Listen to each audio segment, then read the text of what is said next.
नमस्ते, यहाँलाई स्वागत छ मेरो यो जुम मिटिङ क्लासमा। आज म हजुरहरूलाई यो जुम मिटिङमा भर्चुअल ब्याकग्राउन्ड कसरी चेन्ज गर्ने भन्ने बारे सिकाउन गइरहेको छु। आशा छ पक्कै पनि हजुरलाई यो मनपर्छ होला। केही सुझाव कमेन्ट छ भने please you are most welcome for the comments. अब सुरु गरौँ। सर्वप्रथम हामीले एउटा यो माइक्रोसफ्ट वर्ड डकुमेन्ट खोलौँ है।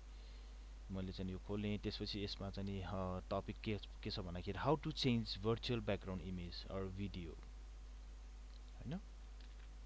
सो नम्बर 1 मा हजुरहरु यो वेबसाइटमा जानु पर्यो।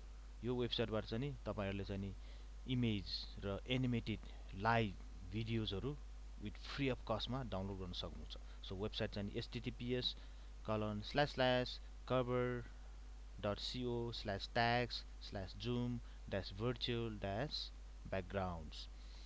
सो यो वेबसाइट भनेको तपाईहरुको यो भयो हैन। यो वेबसाइट चाहिँ खोलेपछि तपाईहरुले चाहिँ यहाँ तल चाहिँ स्क्रोल डाउन गर्नुस्। यहाँ भिडियोजहरु छ, यहाँ थुप्रो भिडियोजहरु छ हैन।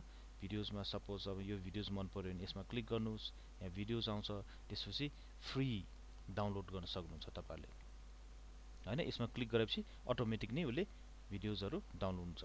सो यो सब्स्क्राइबको लागि चाहिँ नि we can ignore. So download भएपछि यहाँ चाहिँ डाउनलोड भयो भिडियोज है।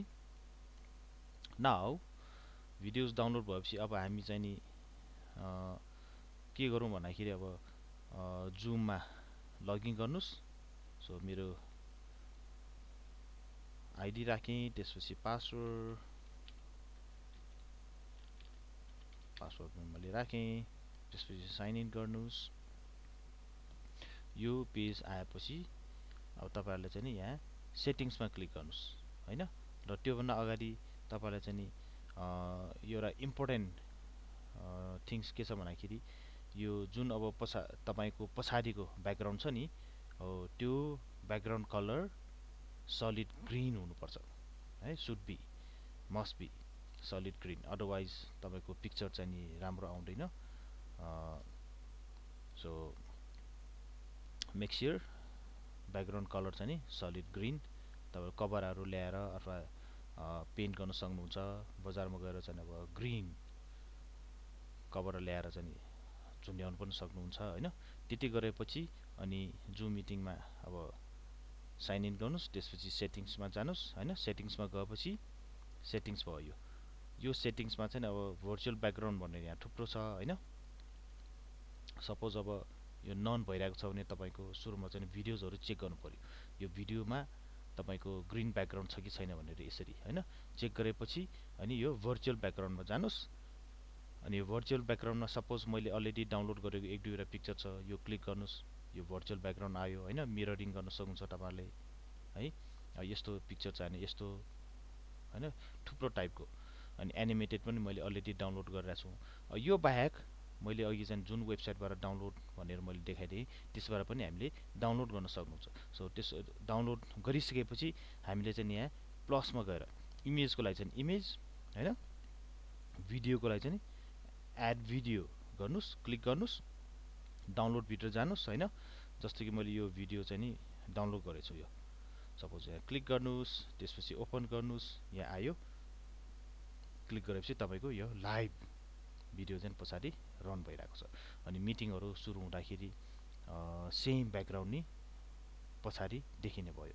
अर्को भिडियोजहरु हेर्न चाहनुहुन्छ नि एड भिडियो, सपोज यो भिडियो राखौं, ओपन गर्नुस् हैन। यहाँ लाइभ भिडियोहरु पछाडी आइरहेछ हेर्नुस् त हैन। मान्छे पनि यहाँ पछाडी चलेको पाटहरु, यहाँ समुद्रको वेभहरु चलिरहेको। So that is a live. So अर्को पनि भिडियोजहरु दुई तीनवटा डाउनलोड अलरेडी यो भइसक्यो हैन। सो इमेजको लागि चाहिँ अब तपाईहरुले पनि इमेज भनेर इमेजमा जानुस्, त्यसपछि इमेज राख्नुस्। अटोमेटिकली त्यो इमेज पछाडी गएर बस्दिन्छ। यति गरिसकेपछि तपाईहरुले चाहिँ अब मिटिङ चाहिँ अब यहाँ हैन तपाईहरुले चाहिँ अब शेड्युलहरु चाहिँ क्रिएट गरेर अनि चाहिँ तपाईहरुले चाहिँ यो मिटिङमा स्टार्ट गर्ने बित्तिकै हैन अटोमेटिक नै त्यो ब्याकग्राउन्ड पछाडी प्ले हुन्छ। ओके, एकचोटि हजुरहरू पनि प्र्याक्टिस गर्नुहोस्, ट्राई गर्नुहोस्। इन केस भएन भने please let me know, I do help you. आजलाई यति नै। Thank you and have a good day.